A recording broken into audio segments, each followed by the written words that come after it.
president of the Jewish Society of Greater Hartford, and we're one of the co-hosts of this event. And on behalf of my board of directors, we welcome you to a wonderful celebration of the community of Bloomfield. We have a great panel for you tonight, including one of our board members, Michael Cohen. Very, very excited to hear his stories too. I've been looking forward to this for a long time. I lived for many years in Bloomfield when my dad got a job at Command, and we lived at Manor House on Park Avenue. And I have great memories of going to Food Bag and Capaco and Youth Center and the movie theater across the street from the Youth Center, and going to Suburban Swim Club, as well as sledding on the hill right next to Manor House from the high school when I was a little kid. I want to thank again everyone for joining us. Especially want to thank our members, and please consider joining us for our other incredible events that we have going on. We'll post in our chat our website. Please take a look at what we have. Please consider joining us if you're not a member already. And we just want to also thank Elizabeth Rose, our excellent executive director, for helping to set this up. So thanks, everybody. Enjoy a wonderful evening, and welcome to Bloomfield.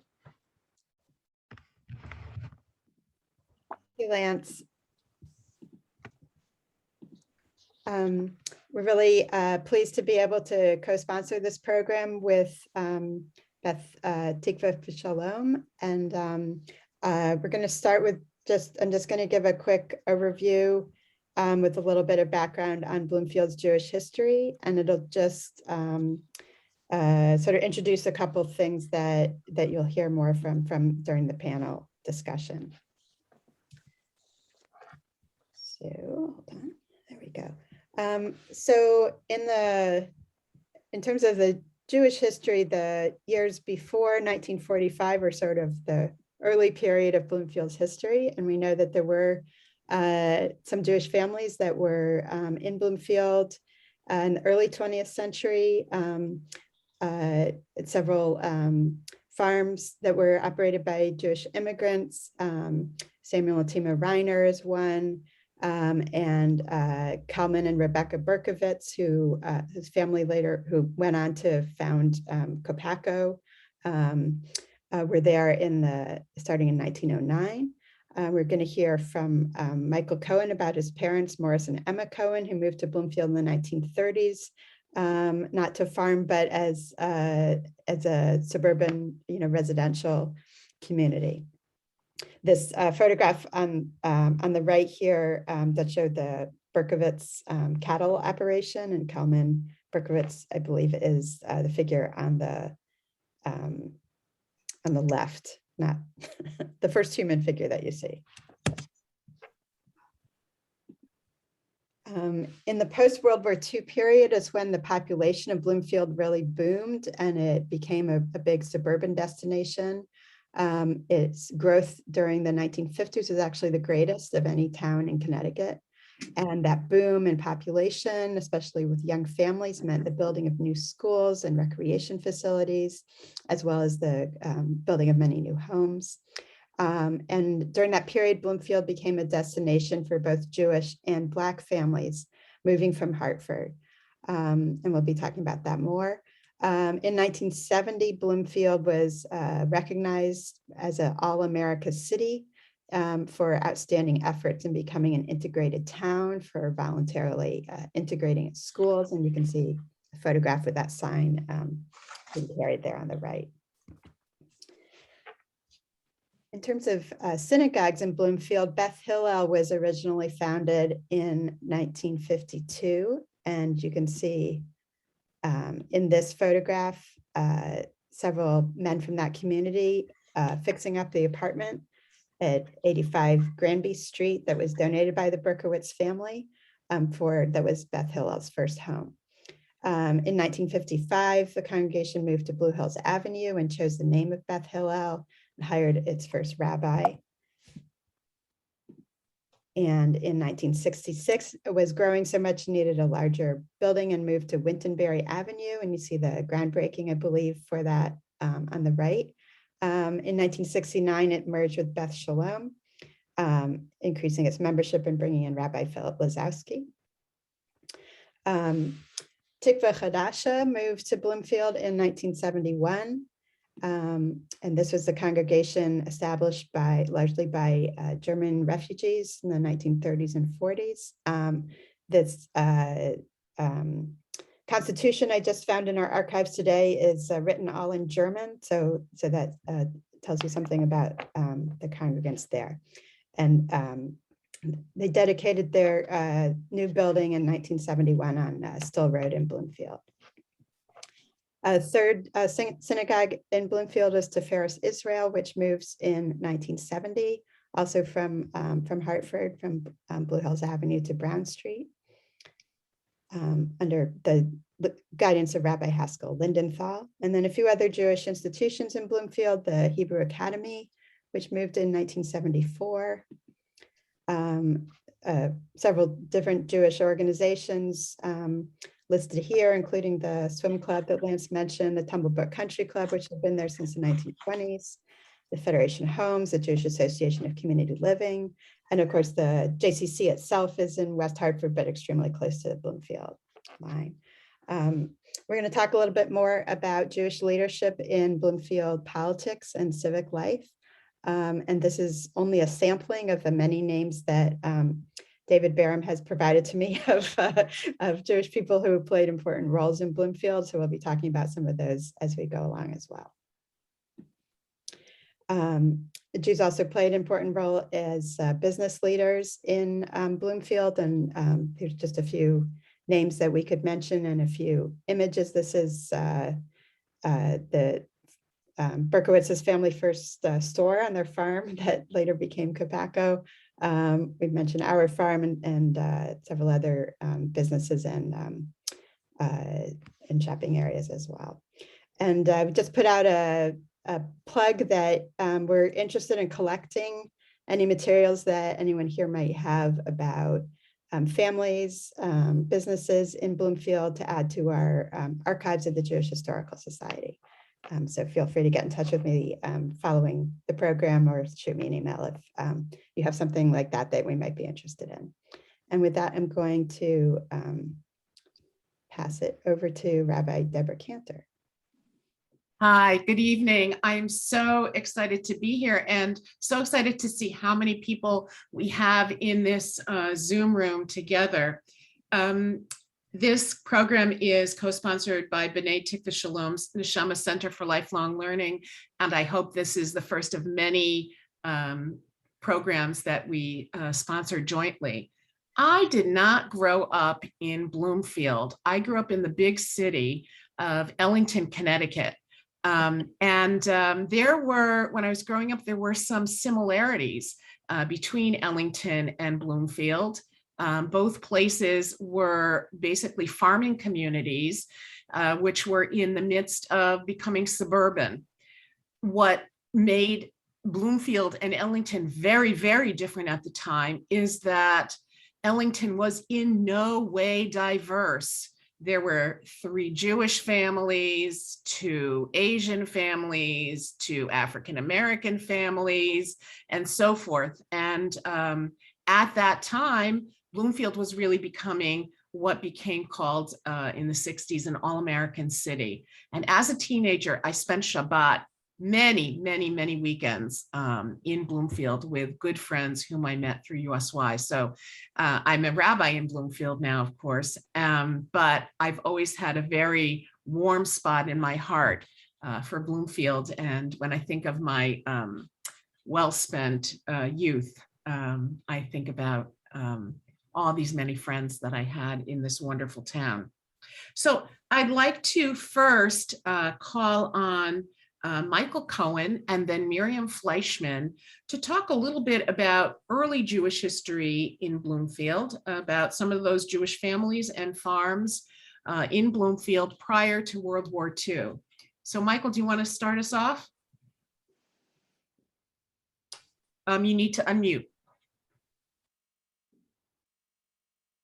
Not yet, still not unmuted. Okay, Michael, you're still muted. I'll tell you when you're unmuted.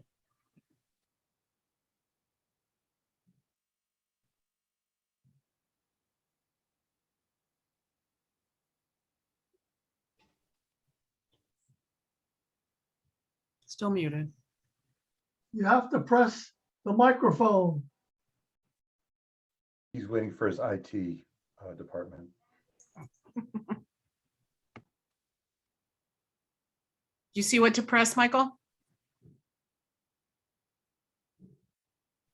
We still can't hear you. Okay. There should be a little red microphone. Do you see with it? a line through it. Wait. Here comes the IT department. There you go. Oh, Wonderful. thank you very much. Thank you, Rabbi, for the introduction. My parents moved to Bloomfield in 1932, Morris and Emma Cohen. In 1932, they built a small house on Terry Plains Road. It was a dirt road at the time, and it was surrounded by farms and forests. At that time, there were, they say, there were about 25 working farms with more cows than there were the 3,000 people that lived here. At that time also, there were supposedly about a dozen Jewish families living here. One of them, of course, was Captain Rome, of the state police. There was also, who you mentioned before, Kalman Berkowitz, who was also in the food production business, having a slaughterhouse, Connecticut packing company on Cottage Grove Road that became Copaco. 4 or 5 years after my parents moved to town, we had some Jewish neighbors move in. Sam and Sophie Radin built a house a few doors down the street. Also, at that time, there was one pharmacy in Bloomfield Center, the only one in town, and it was owned by a Joseph Barnett, who I believe was Jewish. I don't have any fact on that, but I believe my recollection is he was Jewish. And thank you very much. I'll, move on to the next speaker. Okay, Miriam. Okay, yes. Well, my earliest recollections of Bloomfield were on my uncle's farm. His name was Julius Catton. He was an immigrant from Germany, came to the United States in 1938, and by the early 1940s, owned a farm on Tunxus Avenue. He lived in a house on Tunxus Avenue. If you went a few hundred feet down the road, there was a long, narrow road leading to the farm. Beautiful farm with a silo, the cattle in the pastures. It was a Norman Rockwell painting. He was a dairy farmer, and the cows were milked, and these huge milk cans were brought to a cooling house, which was adjacent to the house on Tunxus Avenue. And it was picked up by dairies such as A.C. Peterson that pasteurized the milk and bottled it for home delivery. In a few years later, let's see, at about 1959, 1960, Helco, a forerunner of CL&P, said we need the land. I don't know, it was for some environmental purposes or conservation purposes, but between Helco and the state, the farm was sold, and he then moved the location, smaller farm on 49 Brown Street in 1960, which he maintained until his death in 1978. Another German Jewish family that also became, had a large dairy farm, originally, again, came from Germany in 1938 and rented a small farm. Their name was Schiff. They rented a small area on Cottage Grove Road, somewhere around where Dunkin' Donuts stands now.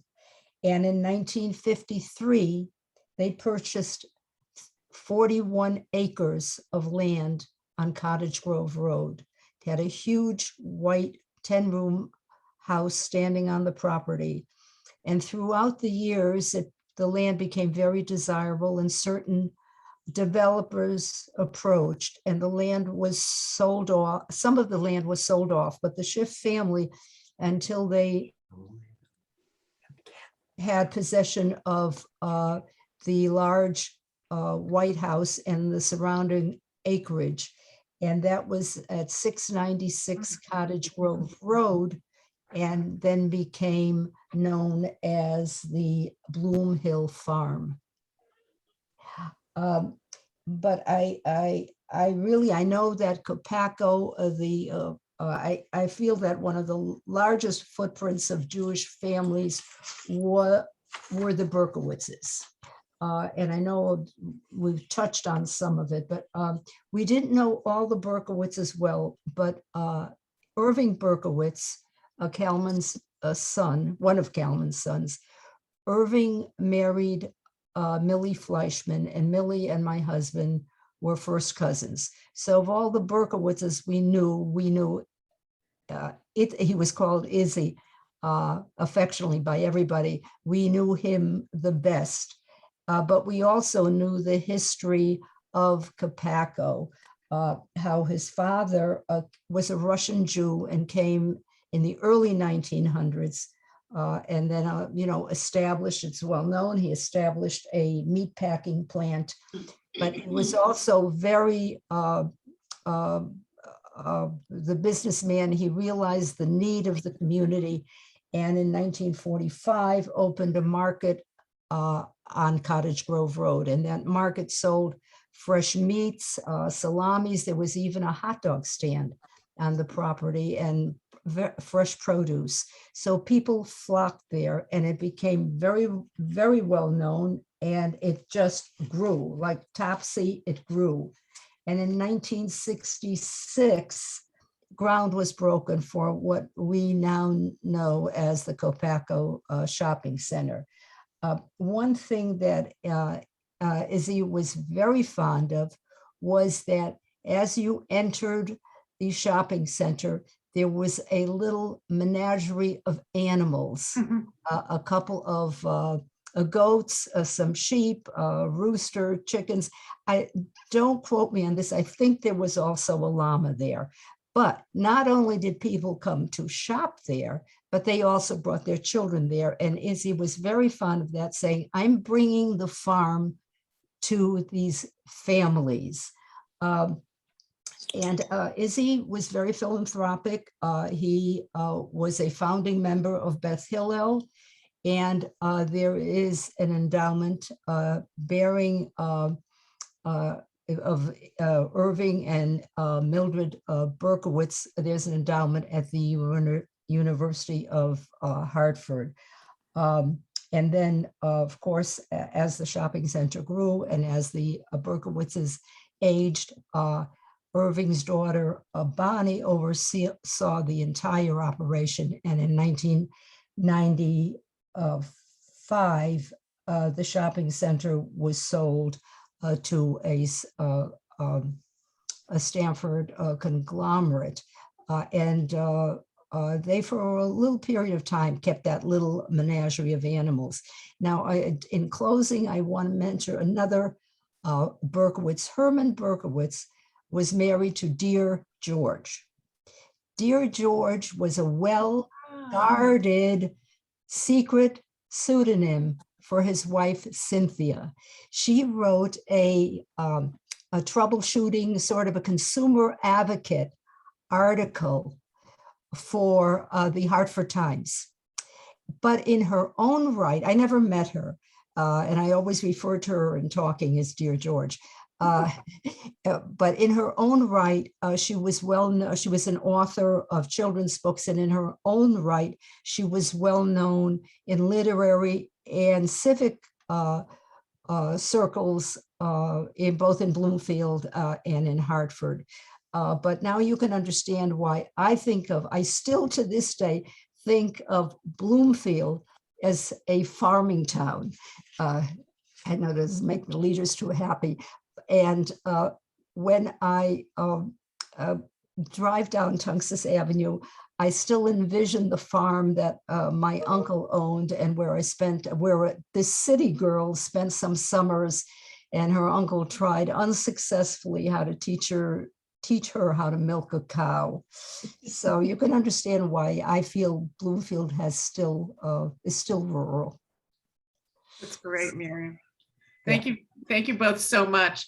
I did not know that Cynthia Berkowitz had a secret identity. I never knew who that was, but well, I think she felt that it wouldn't be as effective an article if she named it Dear Cynthia. Yeah.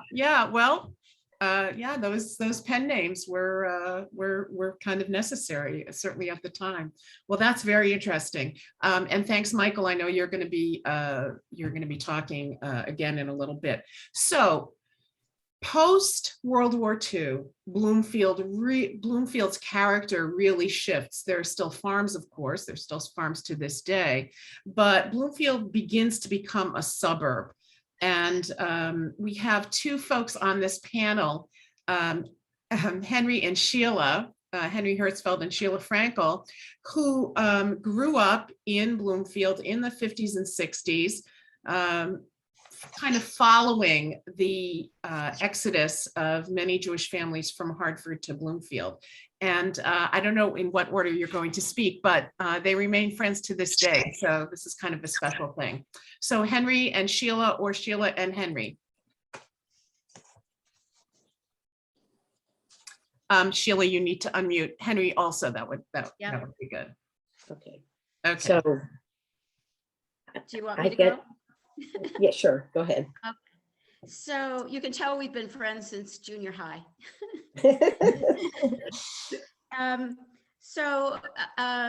My family originated in Hartford, and my great-grandfather immigrated to Hartford in the 1800s. And he was a mail carrier of some renown. I actually looked up his obituary today, and the headline was East Side Mourns Death of Veteran Letter Carrier. So I'm very proud of my great-grandfather. Other way. Because they were routed in Hartford, and my great-grandfather was part of the German reform wave that came over in the 1800s, they were part of Temple Beth Israel, and indeed my great-grandfather Julius was one of the founders of Beth Israel. My family was never never belonged to Beth Hillel or any of the other synagogues in the area. And through my grandfather and my father, they were all part of Temple Beth Israel and were ushers and very involved in the synagogue. So we moved to Bloomfield from Hartford in 1958. I was in 4th grade.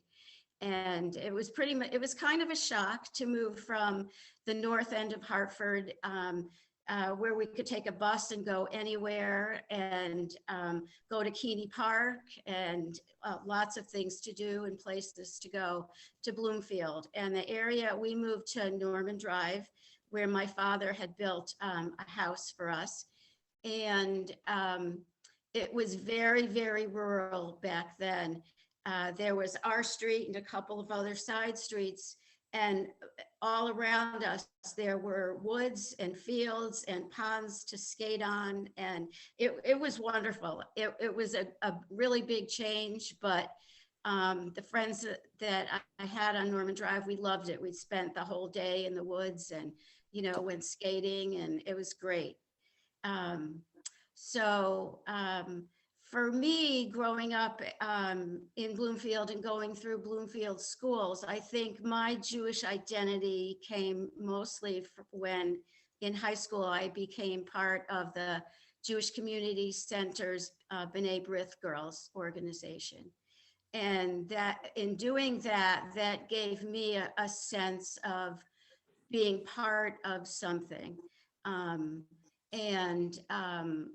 Both Sheila and I were part of the BBG movement in separate groups, and we did a lot of social things. We did a lot of charitable things.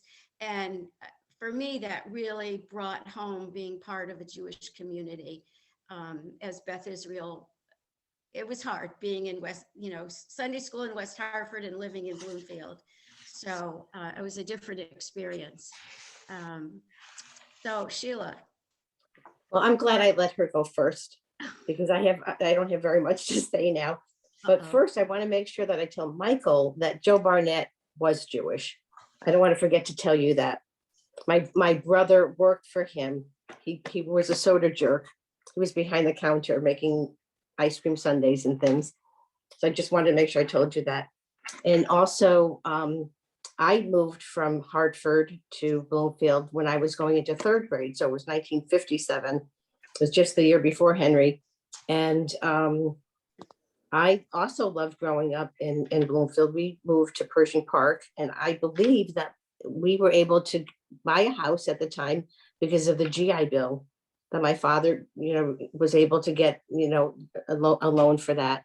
And so in Pershing Park, which was on the eastern side of town, that was also a great neighborhood. We were outside all day. We went out first thing in the morning. We'd have lunch at somebody else's house and not get home until it was dark. And actually Pershing Park was near Keeney Park. So there were times when we would go there too as well. It was not that far away. And like Henriette said, we were part of BBG. And I know what I wanted to tell you is I also did not get to go to Beth Hillel when I didn't grow up there, but a lot of my friends did, my relatives did. And I always felt a certain affinity for them. It just was very Hamish. I knew Rabbi Zowski for a lot of different reasons. We loved being a part of going to holidays there, even though we didn't belong. It's just, it was the kind of a thing where when I became an adult and had children and we decided to go someplace, that's where we went. So when somebody was just talking about the 80s and the 90s, that's when my children were growing up in Bloomfield, and I just felt such a strong connection to it. And I loved growing up in Bloomfield. It was great. Like you said, it was people who migrated there were, it was just, we always felt such a balance that I didn't feel any anti-Semitism. I didn't feel that it was just a wonderful, warm community. And it's just, we had, a lot of my friends were African-American, and we just liked each other. It was just that kind of a place. So that's what I wanted to say.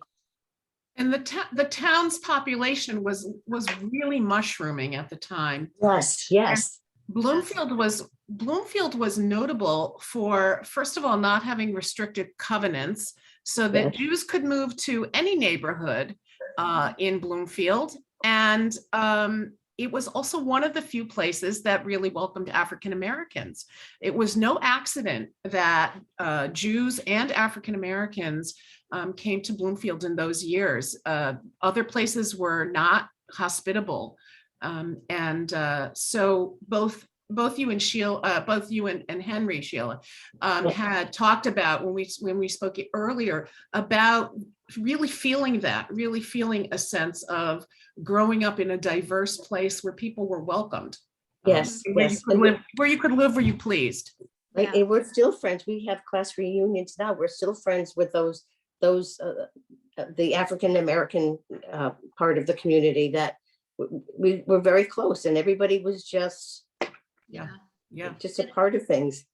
I think one of the best things about moving, I was at the Vine Street School. So when I moved, a lot of my classmates, both, of all different African Americans and Jewish kids and Italian, we all moved to Bloomfield. So that there was, that was a really good feeling to have it, like we're Sheila, like we weren't the only ones that made them. Right. There were lots of new folks, lots of new kids in town. You weren't a new kid alone. Right. So on our panel, we also have somebody who grew up in Bloomfield a little bit later, Steve Aronson. And Steve, I don't see you on this. Where are you, Steve? If I start talking, Oh, here you are. Here you are. my box Great. goes up. Okay, right. Okay, so Steve, tell us what it was like to grow up here a little bit later in the 70s and 80s, and your reflections on this all-American town. Sure, happy to. Let me start first by saying how I got to Bloomfield. My parents, Arnold and Hermia, who I think are on this program, lived in Hartford in the third floor of a tenement house. And they wanted to get out of Hartford, and they were looking first at Glastonbury. And Glastonbury seemed to be an up and coming town. They've heard lots of people were moving to Glastonbury. So my mom, who was a teacher in Hartford, asked one of her teacher's friends about Glastonbury. And she said, well, there really aren't many Jews in Glastonbury. You may want to consider another town. My dad, who was a lawyer at the time, had a Jewish friend who owned a hardware store. My dad said, we're thinking about going to Glastonbury. And he said, I don't think that's really the place for you. In fact, I know people who are leaving Glastonbury, Jews who are leaving Glastonbury. So they had to reconsider, and they heard about Bloomfield. And Bloomfield, as we've heard from some of the other speakers, had a growing Jewish community. It was affordable. It had good schools. It was close to Hartford, where the jobs were. And so my parents bought a house on Park Avenue near West Eggleston Street, lots of Jewish neighbors, playgrounds to play on as a kid. When I was 5, we moved to Arnold Drive, and we had about 20 families on the street, and Angels, Cornells, Hecks, Hobermans, and Lettermans were all of our neighbors. We all attended different synagogues, but it was a great community and a great feeling that we were all Jewish. What I remember most about the 70s is that we had just been declared an all-American city. And just like one of the slides that Beth Rose had shown, that all-American city sort of plaque and sign was everywhere. People had T-shirts, there were bumper stickers, there were all sorts of placards around town. And as kids growing up in that environment, we're very proud of that. And one of the things that we're most proud about is, and you don't really understand it when you're a kid going through it, but you understand it more as an adult, is that when you have these close connections, these close bonds that are built with African-American kids, Asian kids, Hispanic kids, kids with other religions, and you're all, as kids, you're playing together, and you're studying together, and you're working together, and you're not seeing a Black kid or an Asian kid. You're seeing just one of my friends. And as Sheila and Henry had said, I mean, our class is still very, very close. We're close on social media. We too have reunions every couple of years. We support each other. We go to each other's events. And it all got its start, I think, in Bloomfield as the all-American city based on racial integration. The other thing I want to mention is, and I think Dave Barham may talk about some of this earlier, was community involvement. In high school, Alan Lazowski and Larry Naviaski founded something called the Civic Corps. And it was sort of a Tikkun alum for high school students. And over, the first year, we easily had, 50 or more students going out into the community and doing everything from shoveling walkways for the elderly to helping to serve meals to the homebound to picking up garbage and all sorts of projects. And the more that people got involved and enjoyed doing it, the more projects we took on. And the Civic Corps, I know in the early part, after it was founded, we won the Governor's Youth Action Award many years in a row. It was like a record that couldn't be broken. And I remember Alan Lazowski told me when he selected me and my friend Matt Reachin to lead it, he said, Steve, we started something good here, and it's up to you to keep it successful. And I mean, it speaks probably more to Alan and what Alan's made of and all that he's accomplished, but it really got us together to again, help the community. And that was based on, things we saw from our parents and other civic leaders. So that's one of the things that I really enjoyed about growing up in Bloomfield. Thanks for sharing that, especially that story about the the youth, the sort of Tikkun Olam group that was started. I understand, Steve, that you were also the first high school liaison to the Board of Ed, and you got to meet the very famous Naomi Cohen many years ago when you were but a youth. So so that's pretty exciting. Naomi taught me everything that I know about politics and how to run a meeting today. And I shared some of her lessons as recently as last week. That's great. That's great. Well, I think that you're probably right that the young people who were doing good things, who felt that they had a stake in making the community a better place, were influenced by their parents. I know there were a number of Jewish volunteer firefighters, for instance, and Jews, we're going to hear about this in a minute, but Jews were very involved in all kinds of civic activities. And a number of you mentioned that your families talked about your family's affiliation with this or that synagogue. One of the interesting things is that most of these congregations were not started here in Bloomfield, but were started elsewhere. And so when Jews moved from Hartford to the suburbs, not only Bloomfield, but other suburbs as well, sometimes their synagogues moved with them. Sometimes their synagogues moved to a different town than they moved to, right? So your synagogue might have ended up in a different place or a different suburb than you were living. But one of the things that so you could go to Hebrew school, in another town, perhaps because of that history, because maybe your family had belonged to that congregation back in Hartford. But one of the things that seemed to have linked lots of the young people growing up were these various youth groups, which were extremely active at the time, particularly BBG and AZA and USY and so that and also being active at the JCC, which was really just a few minutes away, just a couple minutes away from Bloomfield. So those kinds of youth activities really bridged those separate synagogue communities. So speaking of the larger community, I want to call on Michael Cohen, and then I'm going to call on David Barham and Sid Schulman to talk about Jewish leadership in Bloomfield, political leadership and involvement in town government and state government, and also Jewish leadership in civic life. So I'm going to ask Michael to start because his father was involved pretty early on in town government. So thank you very much again, Rabbi. I started school in 1940. So my mother joined a group called the Mothers Club, which is a precursor to the eventual PTA.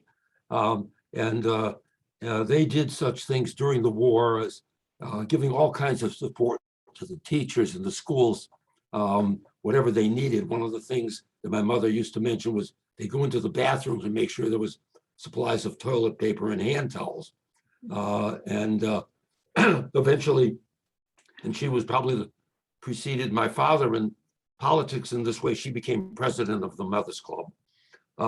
During the war, my parents served time as plane spotters during air raid practices. About 1950, my father was elected to the first of two terms on the Board of Education, and then he became a member of the town council. As a member of the town council, it was interesting, Morris Cutler, who was married to a Berkowitz, was a Republican and on the town council.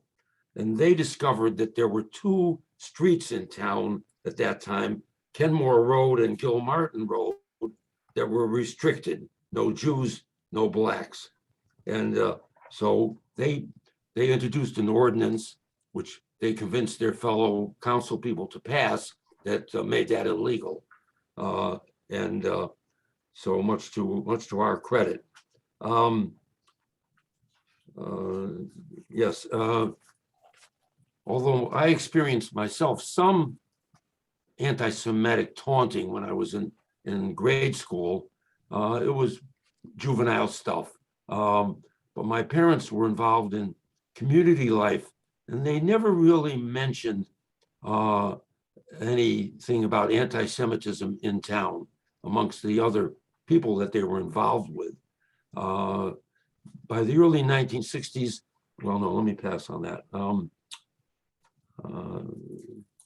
Yeah, I think, I'll finish with that and move on to the next person. Thank you.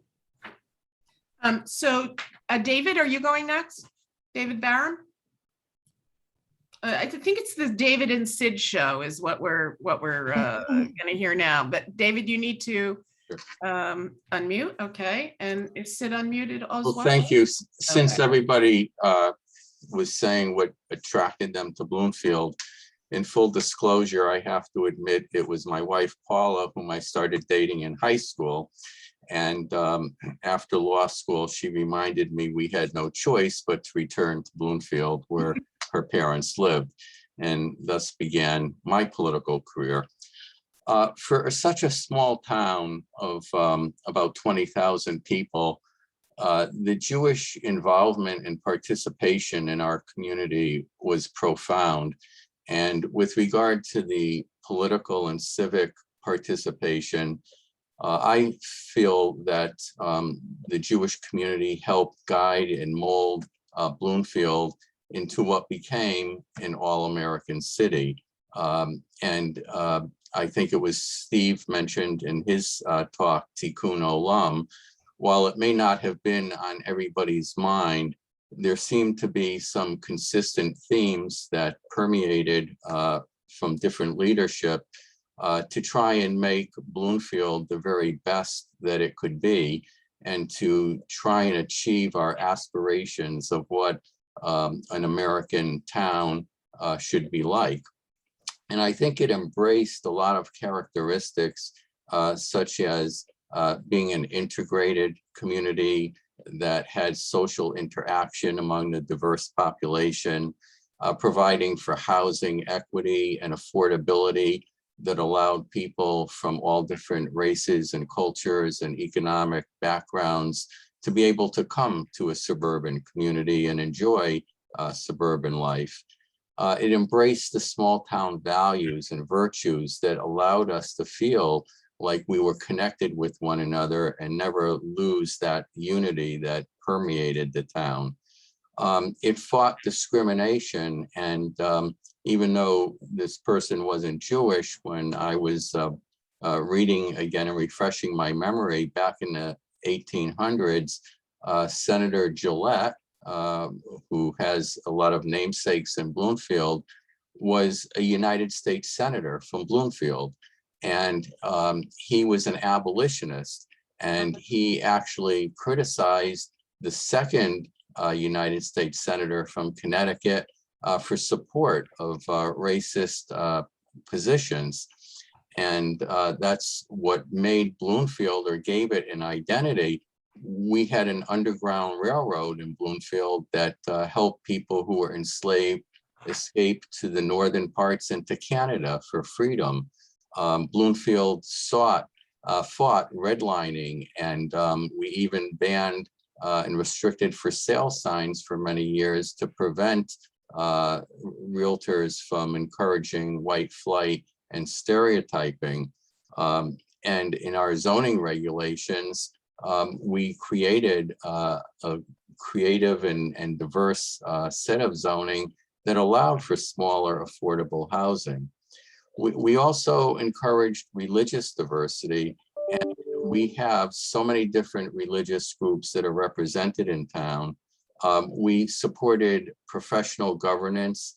Education was the hallmark of this community because we all understood that our success as an integrated community rested primarily on the ability to make sure that all children could reach the same educational aspirations and goals of anybody else, regardless of their economic status. And those were the factors and others, I suppose, that embraced our all-American city. So I just want to talk real quickly about a few people that I think embodied those characteristics. Lou Rome is somebody that everybody mentions. Lou Rome helped set the ingredients and the foundation for the All-American City Award, which was actually awarded after his tenure when a guy named Ed Stockton was mayor. But it was the policies and the support of Lou Rome that helped achieve that award. He was a real supporter of professional government.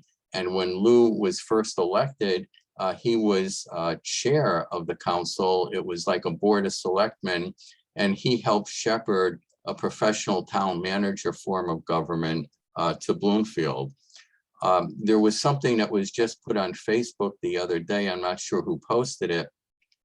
And it reminded me that Lou Rome and the chair of the Board of Education at that time, Dr. Howard Whetstone, helped reconfigure our school system so that children, regardless of where they were living in town, were coming to the center of town for the middle school. It helped integrate our community and our children so that they could not only live together, but that they could educate together. And of course, Lou became a state senator, majority leader, ran for governor. And even though he lost, he became a real supporter of the University of Connecticut, and he has a namesake at UConn and became one of the greatest advocates for University of Connecticut. Personally, while I knew Lou as a lawyer, I shared charter revision for Bloomfield, and he was on my commission, and I really learned a great deal about him and his philosophies.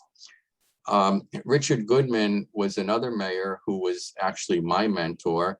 And for those of you who remember the Sunset Sounds concert series, Richard Goodman was the creator, or one of the creators of that series, which I had the good fortune in following Richard to continue the Sunset Sounds.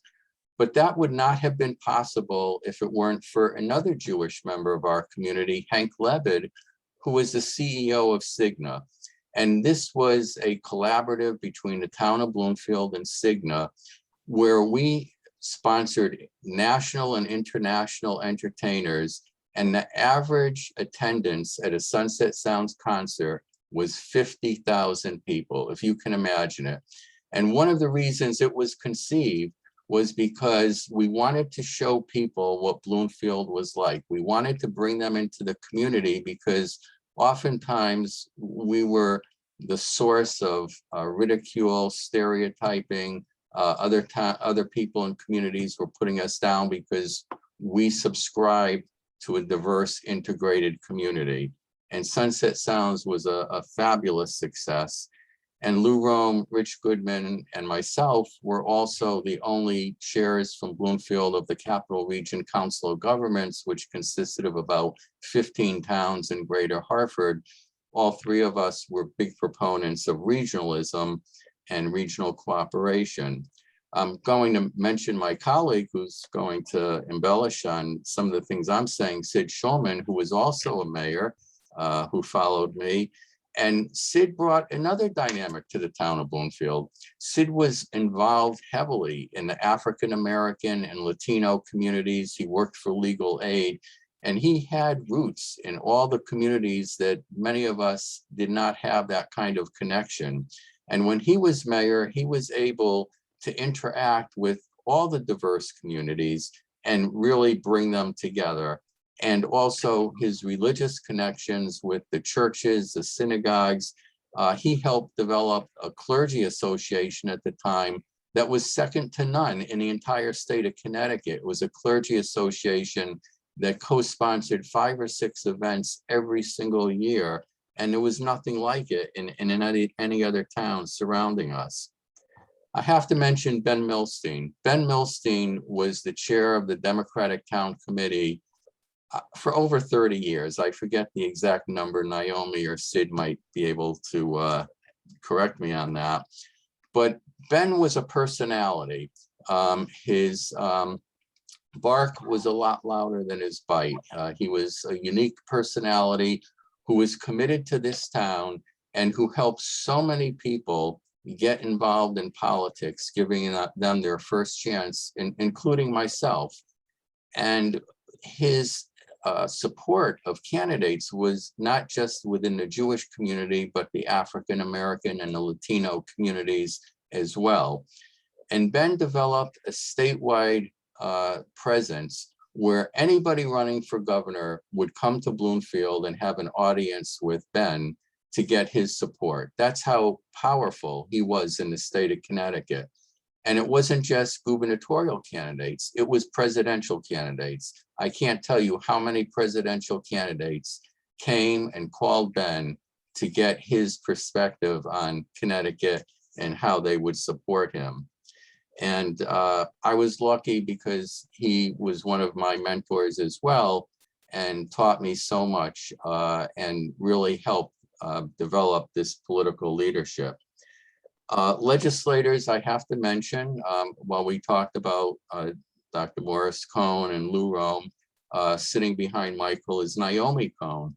And Naomi was one of the most respected state representatives of Bloomfield that we ever had. She achieved a leadership position, education committee, serving on the State Board of Education.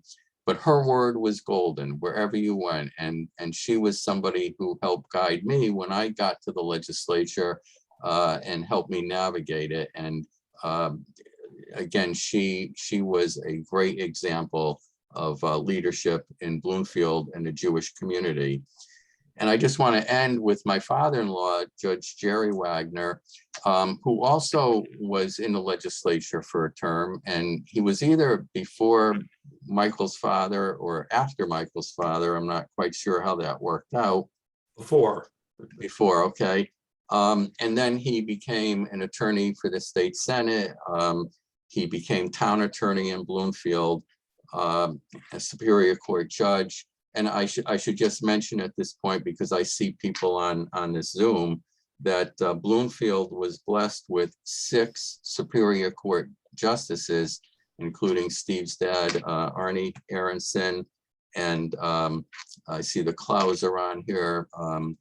Joe Clow was a judge, Leo Parsky, who went to the Supreme Court, 6 Superior Court judges, 2 probate court judges, Steve Zellman, myself.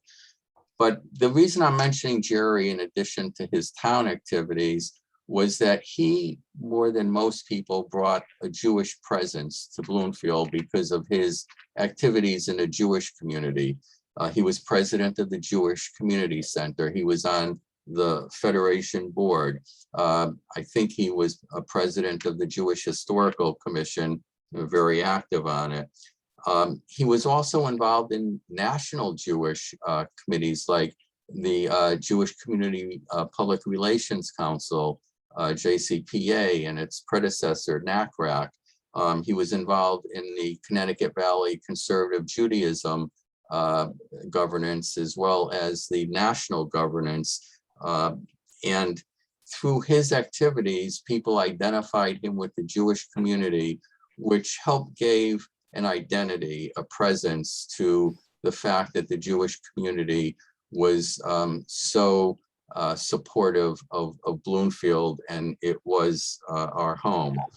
And so I conclude my remarks real quickly by just giving you a quick sense. Over a span of about 30 years, Bloomfield had 5 mayors, 6, these are Jewish people, 5 Jewish mayors, 5 deputy mayors, 5 state legislators, 6 town attorneys, 6 Superior Court judges, 2 probate court judges, 2 Democratic Town Committee chairs, and then a host of hundreds of other people who may not have been the head of these boards, but served on the boards. And I saw Ruth Weiner on here. She and Joel Neuwirth chaired our Community Awareness Task Force, which was a task force created to promote social interaction among diverse people. And we were part of what was called the Oak Park Congress, which was a national congress of integrated communities that we were one of the leaders of nationally. And Ruth, through all her efforts, helped promote this social interaction and respect among different people.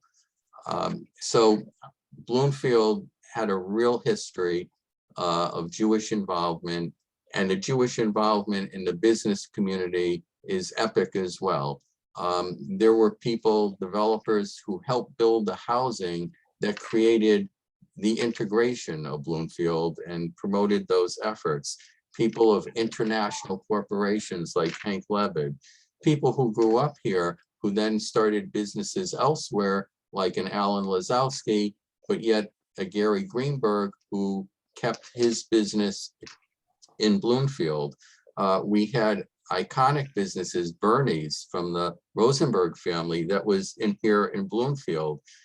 When we talk about Dear George, let's not forget Bert and Adele Gaster, owners and writers of the Jewish Ledger here in Bloomfield. Mike and Naomi will help me remember his name, but there was a famous Hartford Times columnist who used to hold court among all the political people, town and country, and they would discuss political issues. Jack Zeman. Zeman, thank you, Jack Zeman. It goes on and on. So for a small little town, Bloomfield's political and business and civic relationships were profound, and we can take a lot of pride in what we accomplished here in Bloomfield. Thanks, David. Thanks so much for all of that. And I just want to say something about your beloved late father-in-law, Judge Jerry Wagner. We used to joke in my house, we would get the Jewish Ledger every week, and we used to joke that it was mainly about Judge Wagner because there were so many articles. He was so involved in so many aspects of Jewish life that every other article mentioned Judge Jerry Wagner. And it was such an honor many years later when I got to know him a little bit. You know, to me, he was kind of a mythic figure. But at the time, I didn't realize that Berthold and Adele Gaster were from Bloomfield. Of course, I knew them as well. So I want to call on Sid Schulman. We have a few more minutes. We're going to go a little past 9 here. I want to call on Sid Schulman to just expound upon, you know, some of the other, or add to what David said, some of the other aspects of Jewish leadership in this wonderful town. Well, according to my notes, I've only got about 20 minutes of notes. We'll see. But I just wanted to go on a couple of the, number one, my parents, my father's father came from Belarus near Pinsk and came to New York. And my father and mother wound up settling in Hartford on Woodland Street. And I walked to my bar mitzvah with Rabbi Silverman at the Emmanuel. But then my father wanted to come to outside of Hartford. And he went to West Hartford, and there was a street they would now that he wanted to build a house on. They wouldn't allow Jews. There was strict reserves. They wouldn't allow Jews. So my father built in another part of West Hartford. But around 1950, my grandmother moved from Miami. She was getting elderly and not well, and she moved to Bloomfield. Now, how she found Bloomfield, I don't know, but it was she found Bloomfield, and where Prosser Library is now, there was a string of retail stores, and if you went around to the side and walked up a flight of stairs, there was one apartment over, I think, a pharmacy, but I could be wrong. So we used to go visit my grandmother there around 1950-ish. And I never heard of Bloomfield. I didn't know what it was. I didn't even know what town she lived in. But one thing I did know was my parents told me about a town named Bloomfield in around 1950 when they started taking me to our farm to pick apples. And because the one thing in the Schulman Creed is food. So anything regarding food, I automatically remembered. And so they used to take me there when we had a great time picking apples. And I couldn't understand. This was the first time I realized that apples grew on trees. So I did want to make a couple of notes. Number one, David's brother-in-law, Judge Wagner's son, Mike, who still practices in the courts in Hartford, was deputy mayor and was on the council in Bloomfield. And so he continued the family tradition of giving back to the town. I want to make a note of Bloomfield's had a International Association of Lions Club chapter since 1942. The Lions Clubs were created in 1917. 1942, they started in Bloomfield. And somewhere around the late 40s, Herman Berkowitz joined. And years later, Cynthia Berkowitz joined. So I got to know them really well. And I wanted to note that Herman was really creative because he realized that people had a difficulty walking around Capaco, especially when it expanded and it grew and they built other buildings. So he started this golf cart to carry people from one end of Capaco to the other, stopping wherever they wanted to stop. And Cynthia was what they call the tail twister in our club. And they went to a number of international conventions with us. And one thing about Cynthia is whatever country she went to, she would study that language so that she could familiarize with herself and talk with people of that country in their language. But how much do you learn in 6 weeks before you take off? So I remember one time we were in China and Cynthia knew the word shishi meant thank you in Chinese. So we go into a restaurant and we're sitting there and the waiter says something, she says shishi. So the waiter thinks she speaks Chinese. So he started rambling out in Chinese and Cynthia's looking at him with a very polite look on her face, didn't have the foggiest idea what he was talking about. And we made it another place where we couldn't tell what the food was, but Cynthia didn't care as long as she assumed that it wouldn't kill us. And if it didn't kill us, we would be all right. And we were eating real Chinese food that we didn't know what they were. Then Lou Rome was a neighbor of mine, and I want to mention that Conover, who is Jewish, owned what is now Geisler's Market strip mall, and Rothstein, another Jewish developer, owned what is, and I think his son still owns it, what we call the mini mall, where Huki Lau used to be, and Isaac's bagel place is now. So we had a lot of Jewish involvement and investment in the town of Bloomfield. Mark Needleman, who was on the council, I believe was deputy mayor, but he has been serving as town attorney.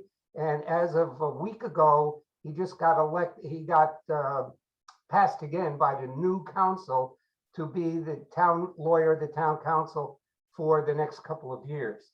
And he's done it for a lot of years.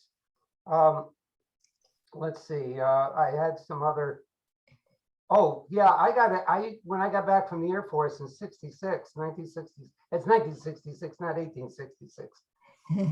I got a call. I was directing the legal services program for the poor in Hartford. And I get a call and my secretary says, there's somebody named Dear George on the phone.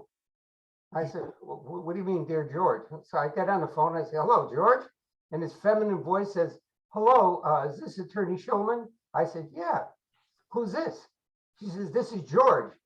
Right? You don't sound like a George. So she started laughing and she told me her big secret that it was really Cynthia Berkowitz. And she had called me to get advice about some legal problem that somebody had written her about.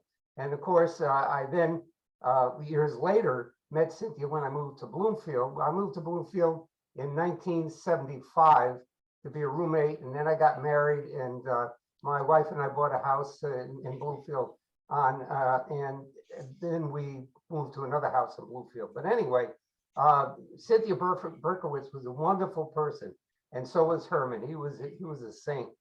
And let's see, I think that pretty much brings to the end the comments that I wanted to make.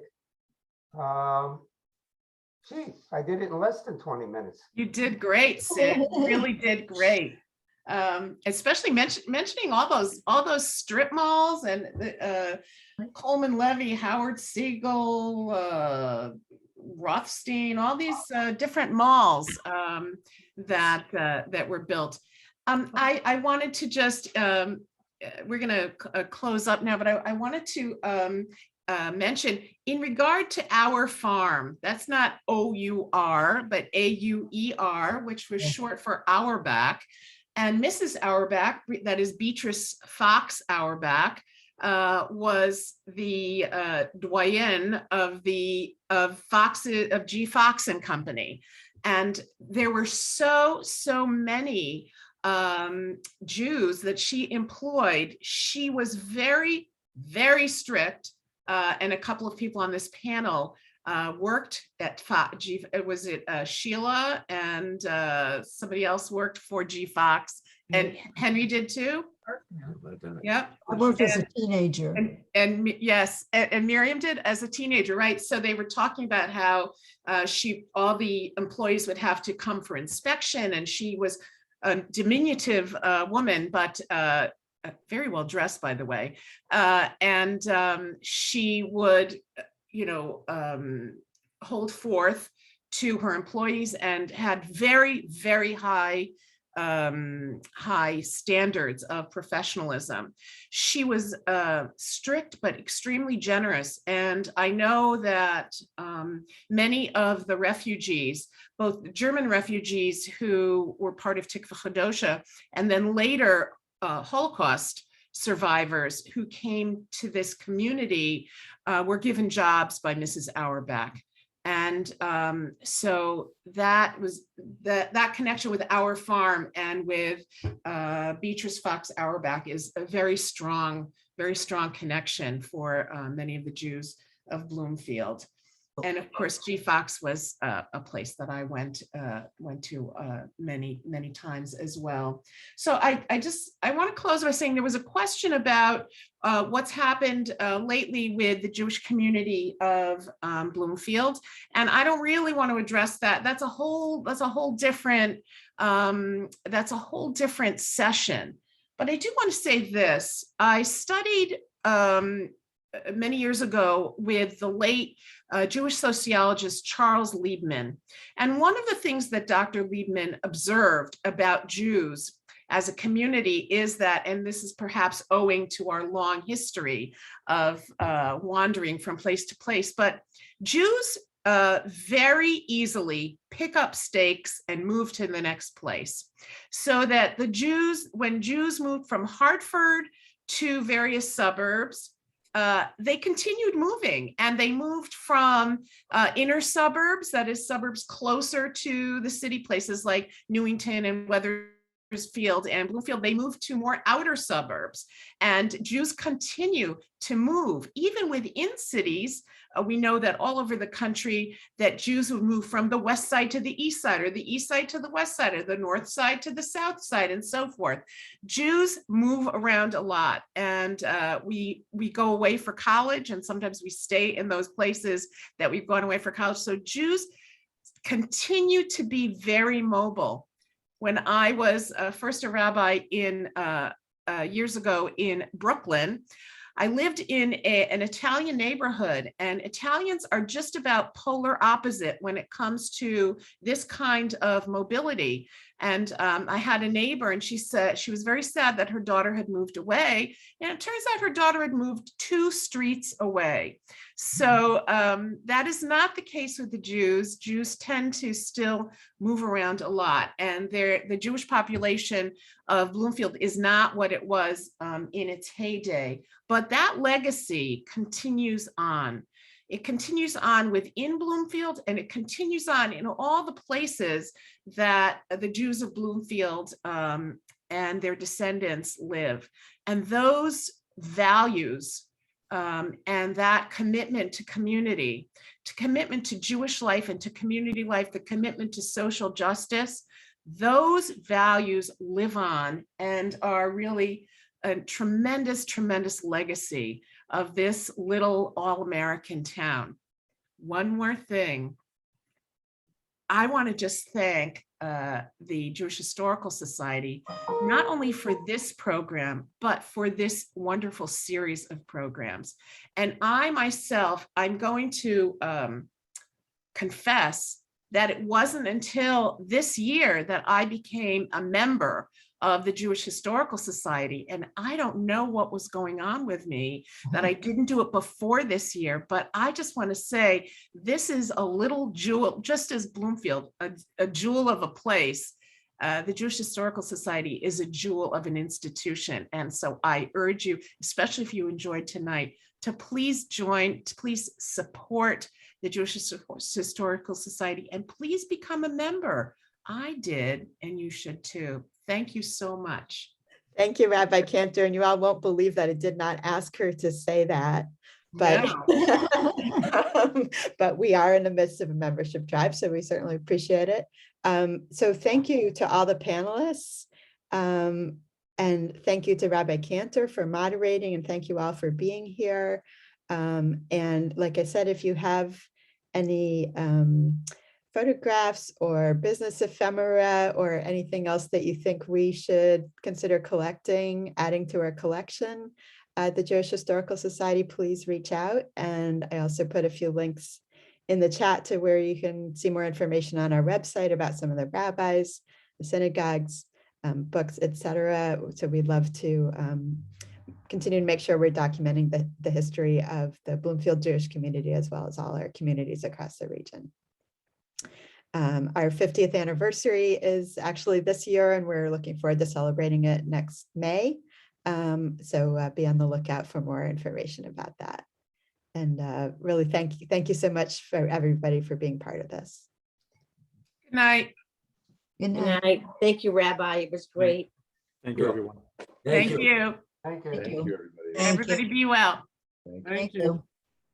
It'll be great. Thank you. Good health.